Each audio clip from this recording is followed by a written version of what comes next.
Hai teman-teman, balik lagi sama aku Rangga buat pembelajaran matematika untuk kelas 9 SMP ya. Kali ini kita akan menuju ke bab selanjutnya, yaitu tentang transformasi geometri.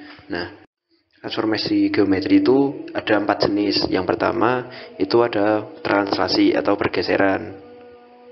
Yang kedua itu ada refleksi atau pencerminan. Yang ketiga ada rotasi atau perputaran. Yang keempat ada dilatasi atau pembesaran gitu. Nah, di sini translasi merupakan jenis transformasi yang memindahkan suatu titik sepanjang garis lurus dengan arah dan jarak tertentu. Nah, translasi itu perpindahan jarak, gampangannya begitu, perpindahan titik gitu pada jarak tertentu.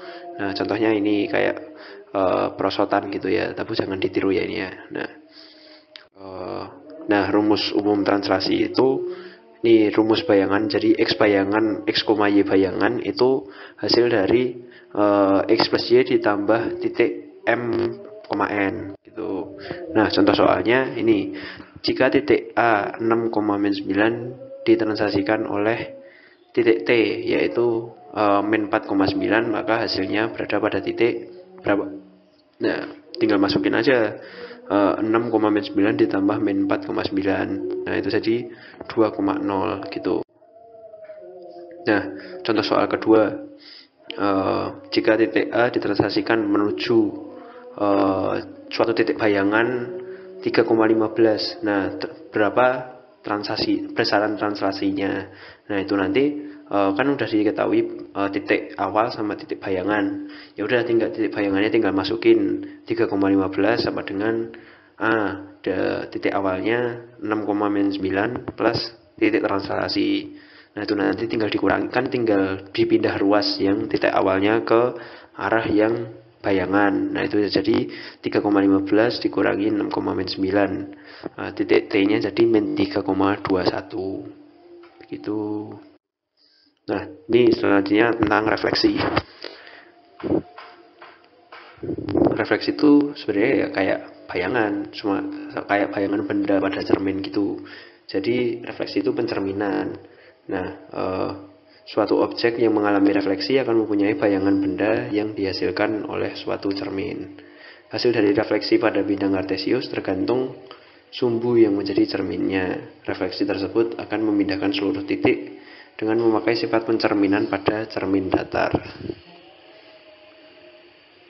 Nah, rumusnya ini, jadi jika pencerminan pada sumbu X, berarti kan sumbu X. Nah, itu nanti hasilnya misalkan ini X, Y. Jadi kan jadi di sini X-nya kan tetap X positif, Y-nya yang di sumbu Y negatif kan. Jadi X, min Y.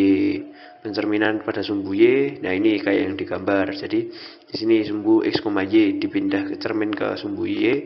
Berarti kan yang jadi negatif X-nya min X, Y positif. Nah, kalau misalnya pencerminan terhadap garis Y sama dengan X, itu nanti gini, misalkan ada garis Y sama dengan X tuh garisnya begini, kayak miring gitu. Nah, misalnya di titik sini kan X, Y. Nah, itu nanti dibalik, di cermin X sama dengan Y, berarti dibalik jadi Y, X gitu. Nah, itu nanti kalau ini yang selanjutnya, nah ini yang agak ribet itu, kalau misalnya pencerminan terhadap garis X sama dengan H. Nah, itu nanti pakai cara 2H min X, Y. Nah, kenapa kok 2H? X sama dengan H berarti kan 2H. Berarti kan yang diubah kan X-nya. Kenapa kok 2H? Karena kan misalnya cermin H-nya kan di sini misalnya. Nah, itu kan jarak antara titik ini, misalnya ini cermin. Nah, ini jaraknya H. Nah, untuk menjaga jarak ini ke sini, lalu dari titik H ke titik yang bayangannya, itu kan berarti kan jaraknya kan 2 kali H kan. Berarti 2H min X, Y, yang K juga sama. Nah, contoh soalnya ini sama. Titik A 6,9 dicerminkan oleh sumbu X. Nah, tadi kan dicerminkan sumbu X, berarti kan yang berubah negatif kan Y-nya aja. Yang berubah arahnya kan cuma Y-nya. Kalau X-nya kan tetap positif. Nah, makanya jadi ini X, min Y hasilnya jadi 6,9 karena min 9 kan. Nah ini contoh soal yang kedua, jika titik Z 1,2 dicerminkan dengan garis X sama dengan 10, maka titik bayangan Z titik bayangan Z itu akan berada di mana? Nah, pencerminan terhadap ini tadi X sama dengan H itu 2H min X, Y, maka hasil pencerminannya berarti kan 2 kali H-nya tadi 10, H-nya 10 kan, dari 2 kali 10 dikurangin X-nya 1,2 berarti kan 19,2 begitu. Nah ini yang ketiga, rotasi. Rotasi dalam hal ini dapat dipahami sebagai memindahkan suatu titik ke titik yang lain. Prinsipnya yaitu memutar suatu titik terhadap beberapa sudut gitu dan titik pusat tertentu yang memiliki jarak sama dengan setiap titik yang diputar. Nah ini rumus umumnya sebenarnya ada 3 yang di bawah sendiri ini, cuman untuk mempermudah teman-teman buat mengingat, untuk titik pusatnya jadi kalau misalnya berada di ini dengan pusat A, B itu nanti jadi misalnya dirotasi sebesar 90 derajat itu nanti jadi min Y plus A plus B, X min A plus B. Kalau rotasi sebesar 180 derajat itu nanti yang berubah cuman X, jadi yang negatif kan berarti X nya, kalau Y nya tetap sama. Nah itu jadi min X plus 2A, Y plus 2B. Nah itu kan kalau misalnya pusatnya 0,0 kan berarti A sama B nya hilang kan. Ya udah berarti kayak gini begitu.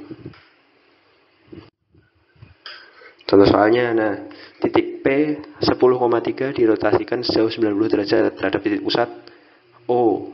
Titik pusat O itu biasanya kalau 0,0 itu dilambangkan dengan O, titik pusat O gitu.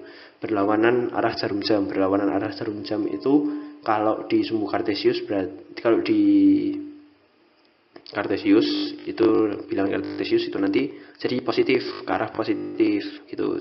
Dirotasikan 90 derajat positif. Nah, rotasi sebesar 90 derajat positif dengan pusat 0,0 berarti kan tadi yang berubah jadi X, Y jadi min Y, X. Nah itu nanti berarti tinggal P sama dengan 10,3 jadi min 3,10 gitu.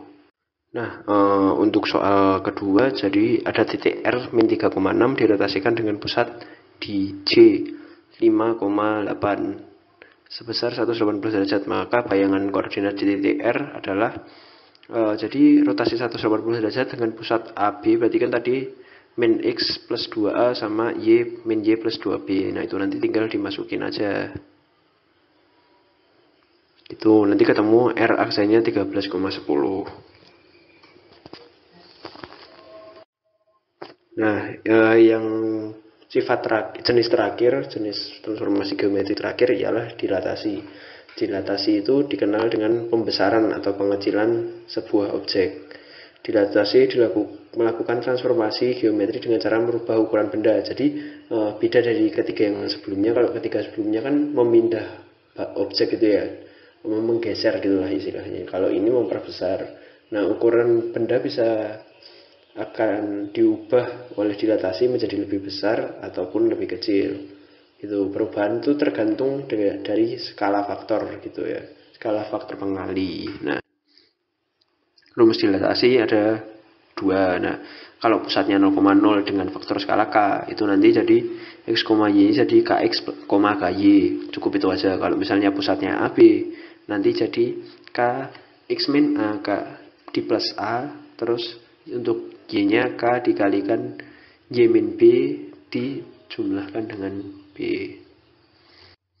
Nah contoh soalnya titik Q 13,7 didilatasi terhadap titik pusat M min 2,3 dengan faktor skala 2. Maka bayangan titik Q adalah, nah itu tadi kan ada rumusnya kan, kalau dilatasi dengan pusat A, B dan faktor skala K kan jadinya kan K dikalikan X min A plus A terus K dikalikan Y min B plus B. Nah itu nanti tinggal dimasukin X nya 13, Y nya min 7, terus A nya min 2, B-nya 3, terus K-nya 2. Nah, itu nanti ketemu bayangannya ada di 28,-17. Soal selanjutnya, nah ini bayangan titik P min 2,3 oleh dilatasi padat. Di sini dilatasi O, K itu berarti artinya dilatasi di titik pusat O, berarti kan titik pusat O kan 0,0 dengan faktor pengali K gitu ya. Nah, hasilnya bayangannya itu di 6,-9. Nah, bayangan titik Q, jadi kalau misalnya itu tadi kan ketemu langsung P-nya bayangannya segitu. Nah, untuk Q 5,-7 oleh dilatasi yang di titik O 0,0 dengan faktor pengali 3K, itu nanti hasilnya berapa? Nah, dilatasi dengan pusat 0,0 dan faktor skala K kan berarti tinggal Kx, Ky kan. Nah, itu kan udah ketemu bayangannya 6,-9, terus kita tinggal masukin aja titik awalnya kan min 2,3. Nah, itu nanti ketemu K-nya min 3. Nah, langsung dimasukin aja ke yang Q-nya. Q-nya kan untuk pusat yang sama di O, terus faktor pengalinya jadi 3K, berarti 3 kali min 3 jadi min 9. Nah, itu nanti tinggal dimasukin satu-satu, ketemunya nanti Q aksennya min 45,63. Nah, untuk pengayaan soal bonus nih, jadi tadi kan cuman satu jenis gitu ya. Nah, ini contoh soalnya misalnya dua jenis transformasi geometri. Jadi titik M 4,1 bergeser sejauh T min 1,2 lalu didilatasi sebesar dengan faktor pengali K sama dengan 3 dari pusat 4,6. Nah, tentukan titik bayangan tersebut. M sama dengan 1,-3 jawabannya. Nah, teman-teman mungkin bisa mengulik-ngulik jawabannya caranya gimana. Nah, tapi itu jawabannya M sama dengan 1,-3. Jadi untuk pembelajaran kali ini udah cukup sekian. Jadi teman-teman semoga lebih jadi video ini bisa lebih membantu teman-teman dalam mempelajari tentang teori transformasi geometri pada matematika kelas 9. Terima kasih.